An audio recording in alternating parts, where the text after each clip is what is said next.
Hi hello.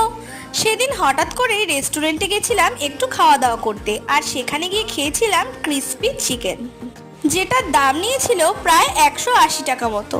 জিনিসটা খেয়ে আমার ভালো লাগলেও মনে হয়েছিল যে দামটা একটু বেশি। তাই ভাবলাম যে বাড়িতে এসে যদি আমি বাড়িতে এই ক্রিসপি চিকেনটা বানিয়ে নিই আর তোমাদের সাথে শেয়ার করি, তাহলে কিন্তু তোমাদেরও অনেকগুলো টাকা সেভ হয়ে যাবে।